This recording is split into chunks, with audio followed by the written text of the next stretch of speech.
દાંતાના હડાદમાં સૃષ્ટિ વિરુદ્ધના કૃત્ય મુદ્દે પોલીસ એક્શનમાં આવી ગઈ છે. સાથે જ એસપીએ સોશિયલ મીડિયામાં ખોટા મેસેજ પણ ન ફેલાવવા માટે લોકોને અપીલ કરી છે અને આ મામલે કોઈ ખોટી પોસ્ટ ફેલાવનાર સામે પણ કડક કાર્યવાહી કરવામાં આવશે. કે જે આવું ખરાબ કૃત્ય કરે છે એને કડકમાં કડક સજા મળે એના માટેનું છે.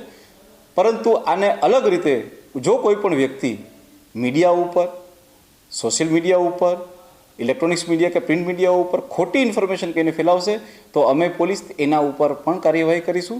જો એની પાસે કોઈ સબૂત હોય તો પ્લીઝ એ અમને આપે. જો અમારા કોઈ પોલીસે એની અંદર તાત્કાલિક એફઆઈઆર દાખલ ના કરેલી હોય અને અરજી લીધેલી હોય એવું એ પ્રસ્થાપિત કરશે તો અમે અમારા પોલીસ ઉપર બી કડકમાં કડક શિક્ષાત્મક પગલાં ભરીશું. પરંતુ મારી આપ સર્વને અપીલ છે કે આપ લોકો જે છે આમાં મિસ ઇન્ફોર્મેશન કોઈ ના ફેલાવશે.